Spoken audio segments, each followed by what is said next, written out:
There is a common idea that humanity's greatest problems are the big, unanswered questions. Where do we come from? What existed before the universe? Are we alone here? But the truth is, for most people, these questions rarely keep them up at night. Not because they are irrelevant, but because the mind is too busy trying to survive the next day. The bills, the demands, the frustrations, the desires that are never satisfied, the uncertainties of the future, and the silent conflicts of the heart. Modern life leaves no room for deep thought.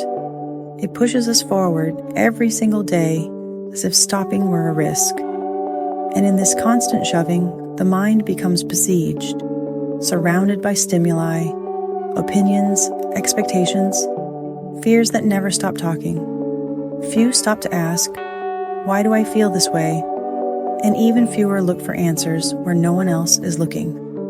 In philosophy, perhaps because philosophy has gained a reputation for being detached from real life. Abstract debates, fancy words, discussions that change nothing when the sun comes up. And this isn't a modern critique. This was already being said 2,000 years ago. Seneca wrote that many errors didn't come from philosophy itself, but from how it was taught. It began to produce debaters, not better people. It began to exercise the mind, but forgot the soul. The study of wisdom became merely the study of words. But there is a philosophy that took the opposite path, a philosophy that never strayed from real life, one that wasn't born in comfortable rooms, but in the weight of power, the pain of slavery, and the fear of death. Stoicism. Perhaps no other philosophy is as brutally honest as this one, and none is as relevant today. Think about it. Its greatest names represent absolute extremes of the human experience. Marcus Aurelius, Roman Emperor, the most powerful man in the world at his time. Epictetus, a slave, crippled, with no possessions, no status, and no control over his own life. Two extremes that meet in a third name, Seneca, a brilliant intellectual, senator, exile, advisor to Emperor Nero, and finally sentenced to death by the very man he helped govern. Power, servitude, exile, sickness, decadence, death. None of this sounds distant from what we live today. The difference is that they learned something we have forgotten. It's not what happens to you that defines your life. It's how you react to what happens. This is one of the foundations of Stoicism. Epictetus said we need to separate two things: what is outside our mind and what happens inside it, external events and the interpretations we give to them. In simple terms, what we can control and what was never under our control. You can work hard, you can do your best, you can take care of your health, you can act with honesty. Even so, you don't control the final result. You don't control what others think of you. You don't control the market. You don't control chance. You don't even fully control your own body. What you do control is how you interpret all of it. Marcus Aurelius wrote something that seems simple, but is devastating when truly understood. The happiness of your life depends upon the quality of your thoughts. And this carries even more weight when we realize one thing. He wasn't writing for the world. He wasn't trying to sound wise. He was writing to himself. The Meditations are a diary, a man at the pinnacle of power trying not to lose himself. When he writes, waste no more time arguing about what a good man should be one. He isn't giving a moral lesson. He is reminding himself of this every day. From the height of luxury, war, and absolute responsibility, Marcus Aurelius reached a startling conclusion. Very little is needed for a happy life. It is all within yourself, in your way of thinking. This idea spans centuries and echoes in Seneca when he says, "Until we begin to go without certain things, we do not realize how unnecessary they were." It's curious. 2,000 years ago, when people had so little, they reached the same conclusion we are starting to reach now, in a world saturated with excess. Perhaps because the mistake is the same, believing that happiness is outside, that it will be achieved when the world changes, when circumstances improve, when something finally goes right. The Stoics were clear. What needs to change is not the world. It is the internal process. Seneca was direct. If you want to escape the things that bother you, you don't need to be in a different place. You need to be a different person.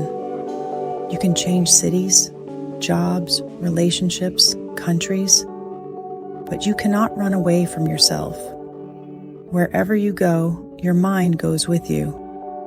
And this is where the real question of this video begins.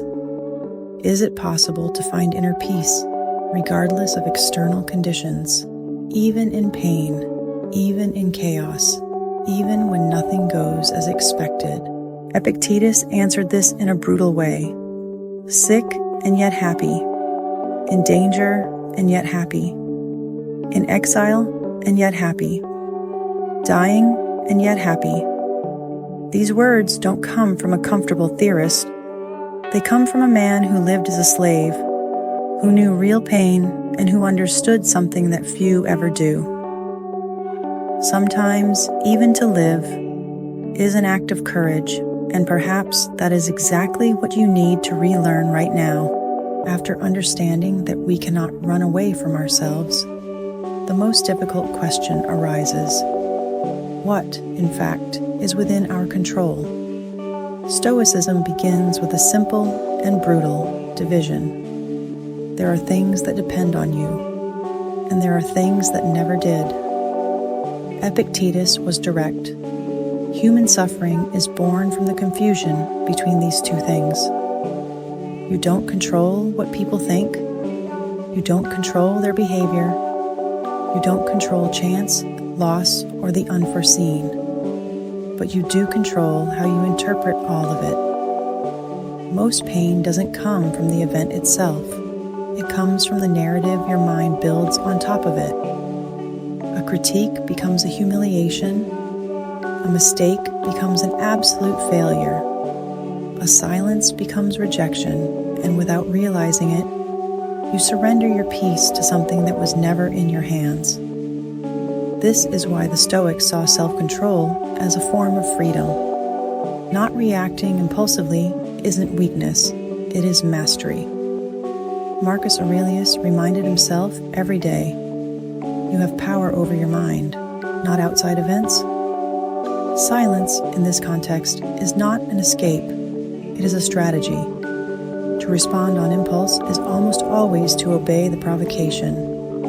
It is to allow the other person to dictate your emotional state. When you react without thinking, you lose twice. You lose control, and you lose your dignity. Silence creates space, and space creates clarity. It is in that gap between stimulus and response where power lives. There, you decide if something deserves to enter your mind, or if it will be just more disposable noise. Not every battle needs to be fought. Not every opinion deserves a reply. Not every provocation demands a reaction. The Stoics knew the person who controls their own reaction controls themselves, and the person who controls themselves cannot be easily hurt. Perhaps today, your greatest training isn't doing more, responding more, or explaining more. Perhaps it is learning to stop, to observe, and to choose silence. Because, in the end, the mind that doesn't react to everything is the mind that begins to be free. At some point, you realize something uncomfortable. The world isn't paying attention. People move on. Time doesn't slow down, and your pain doesn't stop anything. What seemed urgent to you, to the rest of the world, is just another irrelevant detail, and that is where comparison is born. You start measuring your life by other people's progress. Who moved faster? Who was recognized? Who won first? Time becomes a silent enemy. Every day feels like proof that you are falling behind. But comparison is a mental trap. It distorts perception. It turns different journeys into competitions that never existed. While you compare yourself, time keeps passing, indifferent, cold, relentless. And perhaps the greatest pain isn't being late. It's realizing that no one is waiting for you. In the end, it all connects. The weight you felt at the beginning, the indifference of time, the comparison that silently ate away at you. None of this appeared out of thin air. These are responses from an internal system trying to survive. Perhaps you aren't broken. Perhaps you are just tired of existing in a world that doesn't pause, doesn't wait, and doesn't explain. Time isn't fair, people don't notice, and life offers no guarantees. Even so, you keep going, breathing, thinking, feeling, and that in itself says something. If the silence spoke to you, if at some point you recognized yourself here, perhaps it's worth sticking around. Sometimes all we need is a space where these questions aren't ignored. And if you decide to stay, the next video can continue exactly where this one left off. No rush, no noise, just continuity.